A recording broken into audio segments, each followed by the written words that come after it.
SC రిజర్వేషన్ల వర్గీకరణకు చట్టబద్ధత కల్పించడంలో భాగంగా సుప్రీంకోర్టు తీర్పును అధ్యయనం చేసి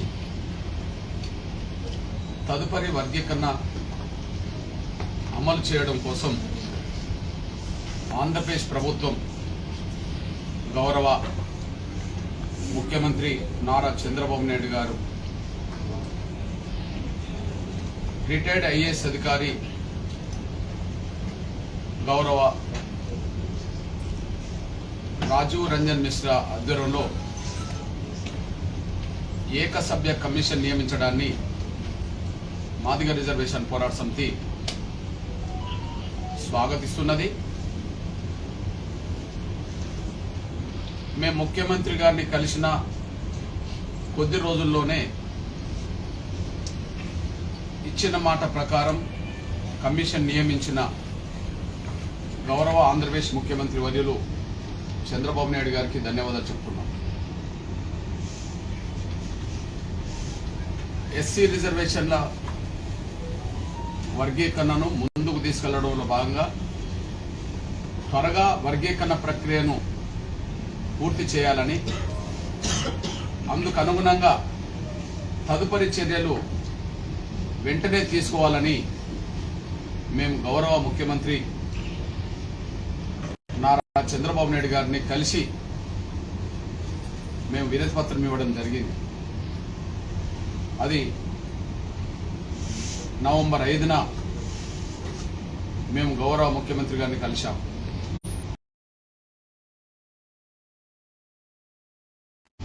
ఒక ఏకసభ్య కమిషన్ నియమిస్తామని, అది త్వరలోనే నియమిస్తామని, అదే సమయంలో కమిషన్ నివేదికను త్వరగా రప్పించడం కోసం ప్రభుత్వం కట్టుబడి ఉన్నదని చెప్పి గౌరవ ముఖ్యమంత్రి గారు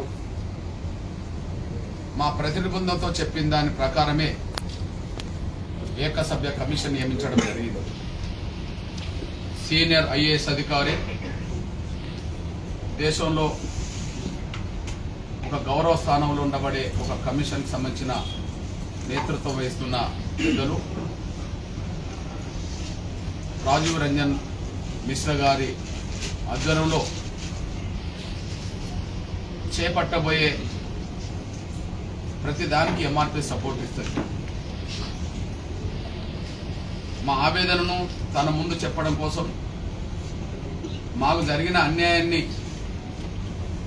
ఆధారాలతో సహా మరొకసారి కమిషన్ ముందు ప్రదర్శిస్తాం, ఆధారాలు చూపెడతాం.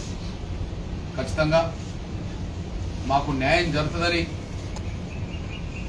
సంపూర్ణంగా న్యాయం జరుగుతుందని చెప్పి మేము ఆశిస్తున్నాం. అదే సమయంలో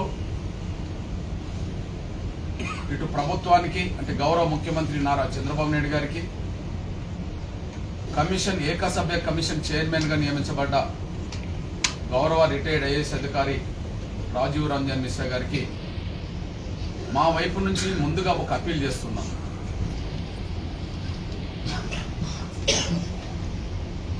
కమిషన్ చైర్మన్ గా బాధ్యతలు చేపట్టిన రోజు నుంచి 2 నెలల లోపు కమిషన్ నివేదిక ఇవ్వాలని చెప్పి ప్రభుత్వం కోరినట్టుగా మీడియా ద్వారా చూశాం. ఆ 2 నెలల కాలాన్ని మినిమం 1 నెల రోజుల్లో నివేదిక వచ్చే విధంగా ప్రభుత్వం మరియు కమిషన్ చొరవ తీసుకోవాలని, అందుకు అనుగుణంగా ముందుకు సాగాలని చెప్పి నేను రాష్ట్ర ప్రభుత్వానికి విజ్ఞప్తి చేస్తున్నాను. అదే సమయంలో కమిషన్ చైర్మన్ గారికి కూడా నేను విజ్ఞప్తి చేస్తున్నాను. సుప్రీంకోర్టు తీర్పును అధ్యయనం చేసి వర్గీకరణను ఎలా అమలు చేయాలనే విషయంలో హర్యానా ప్రభుత్వం కూడా ఒక కమిషన్ వేసింది. అది ఎస్సీ కమిషన్ వేయడం జరిగింది. ఆ ఎస్సీ కమిషన్ నివేదిక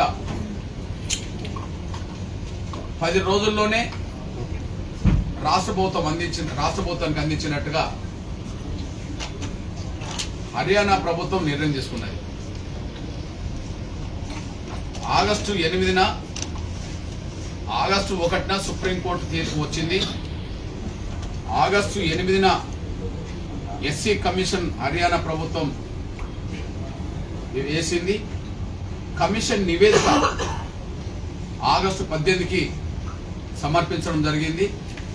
అదే రోజు కమిషన్ నివేదికను ఆమోదిస్తున్నట్టుగా హర్యానా కేబినెట్ నిర్ణయం కూడా తీసుకున్నది. దాన్ని దృష్టిలో పెట్టుకొని కమిషన్ కనీసం 1 నెల రోజుల గడువులోపు ఎస్సీ వర్గీకరణ మీద అధ్యయనాన్ని పూర్తి చేసి తదుపరి నివేదిక త్వరగా ఇవ్వగలిగితే రాష్ట్రంలో ఉండబడే లక్షలాది మంది నిరుద్యోగులకు వాళ్ళ ఆశలకు న్యాయం చేసినట్టు అవుతుంది. ఒక మాదిగ ఉపకులాల బిడ్డల నిరుద్యోగులకే కాకుండా ఆంధ్రప్రదేశ్లో ఉండబడే అన్ని వర్గాల బిడ్డలు, అన్ని వర్గాలకు సంబంధించిన నిరుద్యోగులు త్వరగా నోటిఫికేషన్లు రావాలని, త్వరగా మాకు ఉద్యోగ అవకాశాలు దక్కాలని చెప్పి లక్షలాది మంది నిరుద్యోగులు కూడా తదుపరి నోటిఫికేషన్ల కోసం ఎదురు చూస్తున్న విషయం అందరికి తెలిసిందే. ఇక్కడ రాష్ట్ర ప్రభుత్వం ఒక నిర్ణయం తీసుకోవడానికి ప్రయత్నం చేసింది. అది మాదిగ నిరుద్యోగుల మీద పెద్ద మనసుతో తీసుకున్న నిర్ణయం. అది ఎస్సీ వర్గీకరణ పూర్తయ్యేంత వరకు, ఎస్సీ వర్గీకరణ మీద వేసిన కమిషన్ రిపోర్ట్ ఇచ్చేంత వరకు, వర్గీకరణ మీద ముందుకెళ్లేంత వరకు ఎలాంటి నోటిఫికేషన్లు ఇవ్వమని చెప్పి అటు ముఖ్యమంత్రి గారు, గౌరవ నారా చంద్రబాబు నాయుడు గారు, రాష్ట్ర విద్యాశాఖ మంత్రులు గౌరవ సోదరులు లోకేష్ గారు కూడా స్పష్టం చేయడం జరిగింది. అంటే వర్గీకరణ లేకుండా ఉద్యోగ నియామకాలు చేపట్టినా, నోటిఫికేషన్లు ఇచ్చినా మాదిగలకు అన్యాయం జరుగుతుందనే విషయం గౌరవ ముఖ్యమంత్రి గారికి తెలుసు కనుక, సోదరులు గౌరవ మంత్రివర్యులు లోకేష్ గారు కూడా తెలుసు కనుక, మాదిగ నిరుద్యోగులకు న్యాయం చేయడం కోసమే, మాదిగ ఉపకులాల నిరుద్యోగులకు న్యాయం చేయడం కోసమే వర్గీకరణ జరిగినాకనే నోటిఫికేషన్లు ఇస్తామని చెప్పడం అనేది మేము హర్షిస్తున్నాం, అభినందిస్తున్నాం, ధన్యవాదాలు కూడా చెప్తున్నాం. కానీ అన్ని వర్గాలకు సంబంధించిన నిరుద్యోగులు త్వరగా నోటిఫికేషన్ రావాలని చెప్పి, వర్గీకరణ జరిగినాకనే నోటిఫికేషన్ ఇవ్వాలని చెప్పి మాదిగ నిరుద్యోగులు కోరుకోవడంలో అర్థం ఉన్నది. అందుకు అనుగుణంగా నిర్ణయం తీసుకోవడంలో కూడా మేము స్వాగతిస్తున్నాం, అభినందిస్తున్నాం. మా ఆవేదనను సరిగా అర్థం చేసుకున్నందుకు మేము అభినందిస్తున్నాం, అర్థం చేసుకునే ముఖ్యమంత్రి కాబట్టి. కానీ అన్ని వర్గాల నిరుద్యోగులు కూడా ఎదురు చూస్తున్నారనే విషయం మర్చిపోకుండా తదుపరి నోటిఫికేషన్లు త్వరగా రావాలంటే వర్గీకరణ రిపోర్ట్ త్వరగా రావాలి కనుక ఆ నివేదిక త్వరగా వచ్చేందుకు రాష్ట్ర ప్రభుత్వం చొరవ తీసుకోవాలి. కమిషన్ ఏకసభ్య కమిషన్ చైర్మన్ గా నియమించబడ్డ గౌరవ రాజీవ్ రంజన్ మిశ్రా గారు కూడా ఈ విషయంలో మనసులో పెట్టుకొని త్వరగా నివేదిక ఇవ్వడానికి, తదుపరి వర్గీకరణ చర్యలు చేపట్టడానికి సహకరించాల్సిందిగా, పెద్ద మనసు చేసుకొని కొంత పని విధానాన్ని వేగవంతం చేయాల్సిందిగా నేను అన్ని వర్గాల నిరుద్యోగుల పక్షాన వాళ్ళ ఆవేదన కూడా అర్థం చేసుకున్న వ్యక్తిగా నేను అప్పీల్ చేస్తున్నాను. దాన్ని పెద్ద మనసుతో రాష్ట్ర ప్రభుత్వం మరియు కమిషన్ కూడా పెద్ద మనసుతో ఆలోచించి త్వరగా రిపోర్ట్ ఇచ్చే విధంగా అధ్యయనం పూర్తి చేసుకోవాల్సిందిగా నేను కోరుతున్నాను. ఎందుకంటే హర్యానాలో ఆగస్టు 8 వేసి 18 తారీఖు నాడు 10 రోజుల్లోనే అక్కడ కమిషన్ నివేదిక ఇచ్చింది, నివేదిక మీద కేబినెట్ ఆమోదించింది.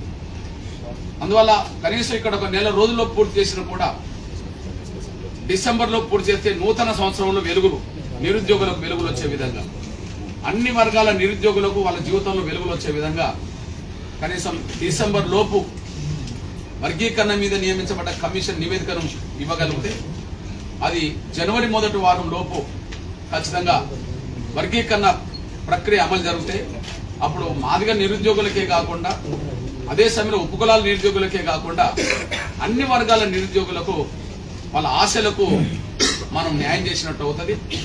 దాన్ని దృష్టి పెట్టుకుని మా అప్పీల్ చేస్తున్నాం. ఇది మాదిగ నిరుద్యోగుల పక్షాన్నే కాకుండా అన్ని వర్గాల నిరుద్యోగుల పక్షాన కూడా ఈ అప్పీల్ చేస్తున్నాం. ఇది అర్థం చేసుకుంటారని చెప్పి ముఖ్యమంత్రి గారిని, అదే సమయంలో గౌరవ రంజన్ మిశ్రా గారిని కూడా, రాజీవ్ రంజన్ మిశ్రా గారిని కూడా నేను విజ్ఞప్తి చేస్తున్నాను. ఇకపోతే మొన్న ఈ కమిషన్ వేసే నిర్ణయం తీసుకునే సమయానికి గౌరవ పెద్దలు ఒక మంచి అభిప్రాయంతో ఉన్నారని తెలిపింది.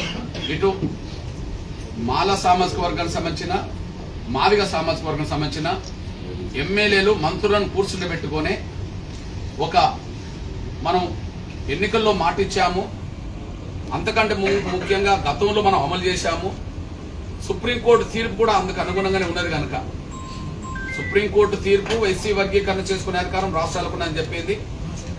గతంలో మనమే అమలు చేశాము, కానీ కొన్ని అవరోధాల వల్ల ఇప్పుడు ఆగిపోయింది. గతంలో సుప్రీంకోర్టు క్లియర్ చేసింది కనుక మనం ఎన్నికల్లో హామీ కూడా మనం ఇచ్చాము కనుక దాని తదుపరి మనం అమలు చేయాల్సిన అవసరం ఉన్నదని చెప్పినప్పుడు పెద్ద మనసుతో మాలా మాదిగా ఎమ్మెల్యేలు, అంటే దళిత వర్గాల సంబంధించిన ఎమ్మెల్యేలు, మంత్రులు, గౌరవ ఉప ముఖ్యమంత్రి వర్యులు మన పవన్ కళ్యాణ్ గారి ముందే, పవన్ కళ్యాణ్ గారు కూడా సమావేశం ఉండడం వల్ల పవన్ కళ్యాణ్ గారి ముందే తన అభిప్రాయం వ్యక్తం చేసినప్పుడు గౌరవ మాలా మాదిగ ప్రజాప్రతినిధులందరూ కూడా ఖచ్చితంగా మనం ఇచ్చిన హామీ గనక, గతంలో అమలు చేసిందే గనక తప్పకుండా దీన్ని ముందుకు నడిపించాల్సిందే అని చెప్పి గౌరవ ముఖ్యమంత్రి గారు తీసుకున్న చొరవకు అందరూ అంగీకరించినట్టుగా అక్కడ స్పష్టంగా, వారు కూడా సూచనలు చేసినట్టుగా కూడా స్పష్టంగా పేపర్లు, టీవీలో ప్రచారం జరిగింది.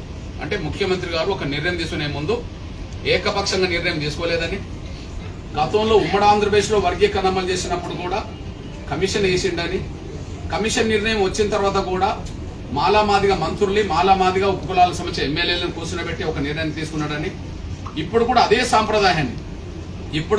సాంప్రదాయాన్ని ఆయన కొనసాగిస్తున్నాడు అనడానికి మొన్న మాలామాదిగా ఎమ్మెల్యేలని, మంత్రుల్ని, ప్రజాపతిలందరినీ కూర్చునబెట్టడమే, వాళ్ళ అభిప్రాయం కూడా సానుకూలంగా ఉండడమే ఆయన అందరితో చర్చించి నిర్ణయం తీసుకుంటాడు అనడానికి, న్యాయమైన నిర్ణయం ఆయన తీసుకోవాలని మనసులో ఉన్నా అందరిని ఒప్పించి మెప్పించి తీసుకుంటాడు అనేదానికి అది బలమైన సాక్ష్యంగా ఉన్నదనే విషయం కూడా మేము గుర్తు చేస్తూ, అందులో ఒక సూచన చేశారు. మాల ప్రజాపతులకు సంబంధించిన ఎమ్మెల్యేలకు సంబంధించిన మా సోదరులు ఒక సూచన చేశారు. ఏబిసిడి కాకుండా ఏబిసి ఉంటే సరిపోతుంది అని, ఏబిసిడి కాకుండా ఏబిసి ఉంటే సరిపోతుంది అని చెప్పి డి గ్రూప్ అవసరం లేదన్నట్టుగా చెప్పడం జరిగింది. డి గ్రూప్ అవసరం లేదని చెప్పడానికి మా మాలా ప్రజాప్రతినిధులు ఒక అభిప్రాయం చెప్పడం జరిగింది. డి గ్రూప్ అంతా, డి గ్రూప్ లో ఆది ఆంధ్రులు, ఆది ద్రావిడులు, ఇతర కొన్ని కులాలు చేర్చడం జరిగింది. ఆ డి గ్రూప్ మొత్తం ఎస్సీ మాలలే గనక డిని సిలో కలపాలని చెప్పి వాళ్ళు ఒక సూచన చేశారు. డి గ్రూప్ అవసరం లేదన్నట్టుగా డిని సిలో కలిపితే సరిపోతుంది అన్నట్టుగా వాళ్ళు సూచన చేశారు. మేము ఆ సూచనకు మా నుంచి అభిప్రాయం ఏంటంటే మేము డి గ్రూప్ వద్దనడంలో మాకు అభ్యంతరం లేదు. డి గ్రూపును వద్దనడంలో, ఏబీసీకి పరిమితం చేయి అనడంలో మాకు అభ్యంతరం లేదు. కానీ డి గ్రూప్ను సి గ్రూప్ లో కలపడాన్ని మాదిగలుగా మేము అంగీకరించాం. డి గ్రూప్ను సి గ్రూప్ లో కలపడాన్ని మాదిగలు మేము అంగీకరించాం. ఎందుకు అంగీకరించామంటే డి గ్రూప్ అనేది ప్రధానంగా ఆది ఆంధ్ర, ఆది ద్రావిడ వాళ్ళని పెట్టారు. ఆది ఆంధ్రలో మా సోదర వర్గం అంటున్నట్టుగా తూర్పుగోదావరి జిల్లాలో 70% ఆది ఆంధ్రులు షెడ్యూల్ కులాల మాల కులానికి వర్తిస్తుందని వాళ్ళు భావించుకున్నారు. లేదా మొత్తం షెడ్యూల్ కులాల మాల వర్గానికి సంబంధించిన వాళ్ళే ఆది ఆంధ్రులను భావించుకున్నారు.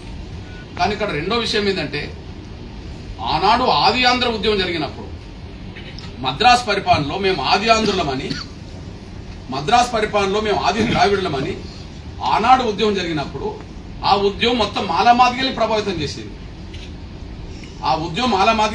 చేసింది. అంటే దళితుల ఆత్మగౌరవ ఉద్యమం, దళితుల అస్తిత్వ ఉద్యమం ఆనాడు మాలామాదిగలమని చెప్పుకుంటూ కొంత కించపడుతున్నారని చెప్తున్న రోజుల్లో మేము ఆది ఆంధ్రులము, ఆది ద్రావిడులమని చెప్పి దళిత వర్గాలు దాన్ని ముందుకు తీసుకొచ్చినాయి.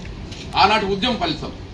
ఇప్పుడు ఆత్మగౌరవం పోరాటానికి చుండూరు ఉద్యమం, కారంచేడు ఉద్యమాలు ఎట్లా చెప్పుకుంటామో దళితుల ఆత్మగౌరవ పోరాటానికి, దళితుల అస్తిత్వ పోరాటానికి లేదా దళితుల ప్రతిఘటన పోరాటానికి కారంచెడు చుండూరు ఉద్యమాలను ఎట్లయితే మనం చెప్పుకుంటామో, ఆనాడు దళితుల ఆత్మగౌరవ పోరాటం, మేము దళితులము, మాదిగలము, మాలలమని చెప్పే స్థాయి నుంచి మేము ఆది ఆంధ్రులము, ఆది ద్రావిడులము, అంటే మేము ఆది ఆంధ్రులము, మేమే ఆది ద్రావిడులము అని చెప్పి ఒకవైపు దక్షిణాది సంస్కృతి, తెలుగు సంస్కృతిని ఆధారం చేసుకునే విధంగా ఆది ద్రావిడ అనేది మనకు తమిళనాడు కేంద్రంగా ఉన్నా కూడా అది దక్షిణాది రాష్ట్రాలకు సంబంధించిన అంశంగా, అదే సమయంలో ఆది ఆంధ్రులం అంటే మనం తెలుగు ప్రజలకు సంబంధించిన అస్తిత్వంగా మేమే మొదటి తెలుగు పౌరులము, మేమే మొదటి ఆది ద్రావిడులం అని చెప్పి వాళ్ళు ఆ రోజు చెప్పుకున్నాడు. అది ఆత్మగౌరవ పోరాటం అన్నాడు.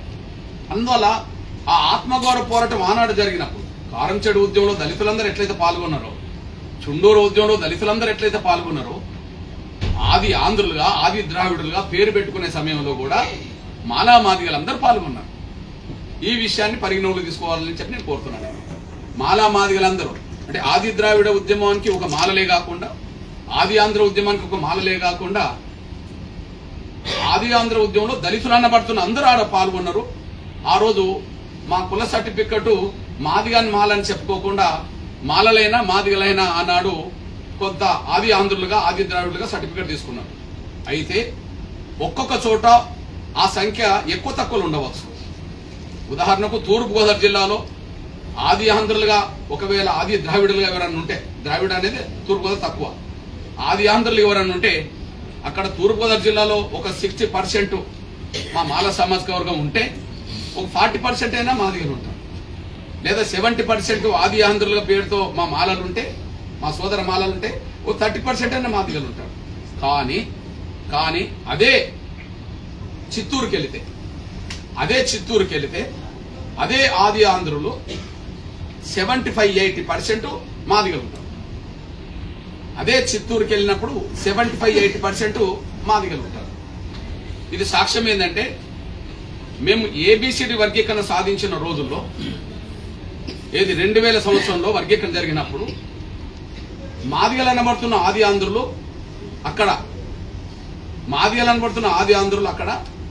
మేము మాదిగలమే కానీ ఆది ఆంధ్రుల సర్టిఫికెట్ మాకు మెజారిటీ ఉన్నది. కానీ మాదిగలని పేరు పెట్టుకుంటున్నామో 7% వస్తుంది, అది ఆది ఆంధ్రులకు మాకు 1% వస్తుంది. మా సంగతి ఏందన్నప్పుడు అప్పుడు ఒక ప్రత్యామ్నాయ మార్గం చూడడం జరిగింది.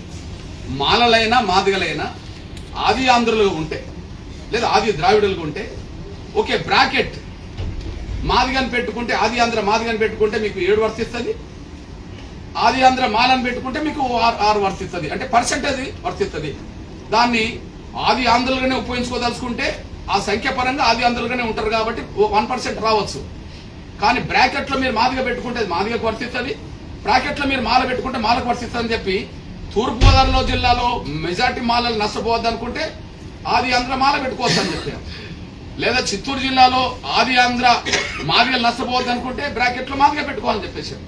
ఆ సూచన మేరకే ఆ రోజు డైరెక్ట్ ఆది ఆంధ్ర మాదిగలు అనబడుతున్న వాళ్ళు మాదిగ కింద రాసుకున్నారు.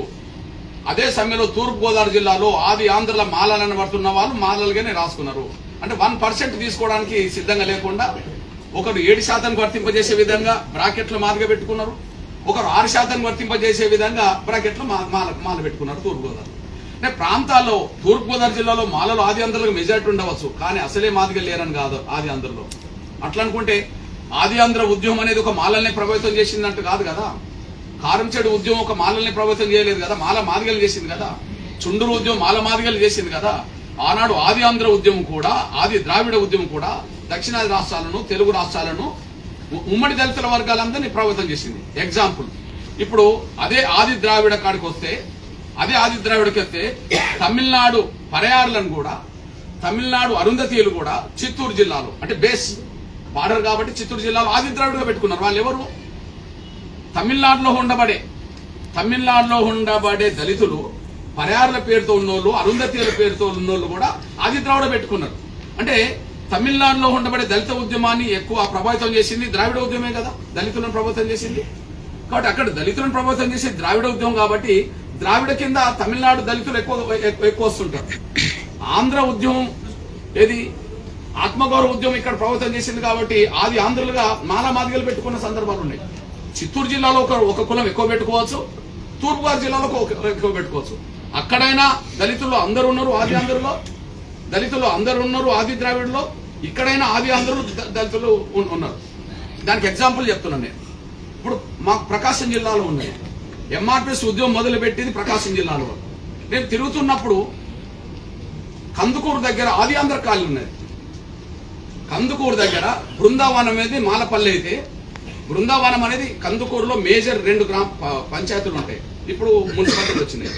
ఒకటి బృందావనం మా మాలపల్లి. నేను అక్కడ 6 నెలలు పడుకున్నా ఒక సంఘటన. అదే సమయంలో ఆది ఆంధ్ర కాలనీ ఉన్నది. ఆది ఆంధ్ర కాలనీ మొత్తం మాదిగలే, వేరే ఆది ఆంధ్ర కాలనీ మొత్తం మాదిగలే. అట్లా మనం ఒక చిత్తూరు జిల్లా వైపు వెళ్తే ఆది ఆంధ్ర కాలనీ అనబడుతున్న వాళ్ళు మెజారిటీగా మాదిగపల్లెలోనే ఆది ఆంధ్ర కాలనీలు నాకు కనిపించినాయి. కాబట్టి నేను అప్పీల్ చేస్తున్నా, మా సోదరులు చెప్పిన దాన్ని నేను స్వాగతిస్తున్నా. ఓకే, డి అవసరం లేదనుకుంటే మాకు అభ్యంతరం లేదు. కానీ డీని 1 సైడ్ సీలో కలపాలంటే మాకు అభ్యంతరం. ఎందుకంటే ఆది ద్రావిడులైన దళితులు అందరూ ఉన్నారు, ఆది ఆంధ్రులైన దళితులు ఉన్నారు, ఇక్కడైనా అక్కడైనా ఉన్నారు. ఇక్కడ గమనించాల్సింది ఏంటంటే ఆనాడు ఏబిసిడి వర్గీకరణ మొదటి రోజులో జరిగినప్పుడు ఏ సంఖ్య అయితే ఈస్ట్ గోదావరిలో డి గ్రూప్ పేరుతో కేటాయించిండ్రో, ఏ సంఖ్య అయితే డి గ్రూప్ పేరుతో మన చిత్తూరు జిల్లాలో కేటాయించిండ్రో అదే జనసంఖ్య ఇప్పుడు లేదు. ఎందుకంటే పూర్తిగా తగ్గింది. ఎందుకు తగ్గింది? 100% తగ్గిందని నేను అనను, కానీ అక్కడ తగ్గింది. ఈస్ట్ గోదావరిలో ఆది ఆంధ్రుల పేరుతో జనసంఖ్య తగ్గిందని మనకు రికార్డు వస్తుంటది, లేదా చిత్తూరు జిల్లాలోనే రికార్డు వస్తుంది. ఎందుకు తగ్గుతుంది? పెరగాలి కదా. తగ్గడానికి కారణం ఏంటంటే 1% గ్రూపులో వెళ్ళలేక మాలలైనా ఇక్కడ, మాదిగలైన అక్కడ వాళ్ళకు రావాల్సిన పర్సెంటేజ్కి అనుగుణంగానే వాళ్ళు బి-సి గ్రూపులో వాళ్ళు రావడానికి ప్రయత్నం చేశారు. అంటే అక్కడైనా ఇక్కడైనా ఆది ఆంధ్రుల సంఖ్య తగ్గడానికి, ఆది ద్రావిడుల సంఖ్య తగ్గడానికి బేస్ ఉన్నది అనేసి మనం మర్చిపోదని సవినం కోరుతున్నాను. అందువల్ల నేను అప్పీల్ చేస్తున్నా, నేను ఏబిసి డి అవసరం లేదన్న కాడ ఒప్పుకుంటాం. ఎందుకంటే మాదిగలే ఆది ఆంధ్రులు, మాదిగలే ఆది ద్రావిడులు, దళితులే ఆది ద్రావిడులు, దళితులే ఆది ఆంధ్రులు సర్టిఫికెట్ పరంగా. కానీ అది ఒకే మాలలా లేదా ఒకే మాదిగల? నేను డి గ్రూప్ను బి గ్రూపులో కలపని నేను అనవచ్చు, నేను అంటలేదు. డి గ్రూప్ తీసేసి బి గ్రూపులో కలపండి, బి అంటే మాదిగ కలపని నేను అనట్లేదు. డి అవసరం లేదని అక్కడ అంగీకరిస్తా. కానీ ఆ డి గ్రూప్ లో వచ్చే 1%ని ఖచ్చితంగా మాలలుగా పంచవచ్చు, మాదిగలకు పంచవచ్చు. దాన్ని సహృదయంతో కమిషన్ ముందుకు మేము తీసుకెళ్తాం. దీన్ని కూడా ఆమోదిస్తారని చెప్పి మేము ఆశిస్తున్నాం. ఏది ఏమైనా షెడ్యూల్ కులాల వర్గీకరణ త్వరగా జరిగే విధంగా గౌరవ ముఖ్యమంత్రి గారు కమిషన్, ఏకసభ్య కమిషన్ వేసినందుకు ధన్యవాదాలు చెప్తూ, నిరుద్యోగులు ఉద్యోగ అవకాశాల కోసం అన్ని వర్గాల పిల్లలు ఎదురు చూస్తున్న సమయంలో కేవలం మాదిగల కోసమే నోటిఫికేషన్ లాగినాయని చెప్పి వాళ్ళు బాధపడకుండా వీళ్ళ ఆవేదన అర్థం చేసుకునే సమాజం, అదే సమయం కొంత టైం దొరికినందుకు మరింత చదువుకోవడానికి కూడా పిల్లలకు అవకాశం వచ్చింది కాబట్టి దాన్ని కూడా స్వాగతిస్తూ, కానీ ఒక కమిషన్ నివేదిక ఒక నెలలోపు వచ్చే విధంగా ఉంటే కనీసం నూతన సంవత్సరంలో ఈ ఆంధ్రప్రదేశ్ లో ఉండబడే అన్ని వర్గాల నిరుద్యోగులకు వాళ్ళ జీవితాల్లో వెలుగు నింపడానికి, వాళ్ళ కుటుంబాల్లో వెలుగు నింపడానికి అవకాశం ఉంటుంది. దాన్ని సహృదయంతో అర్థం చేసుకుని కమిషన్ నివేదిక వేగవంతమయ్యే విధంగా ముఖ్యమంత్రి గారు, కమిషన్ చైర్మన్ కూడా చొరవ తీసుకునేందుకు అనుగుణంగా ముందుకు సాగాలని చెప్పి నేను అప్పీల్ చేస్తున్నాను. ధన్యవాదాలు.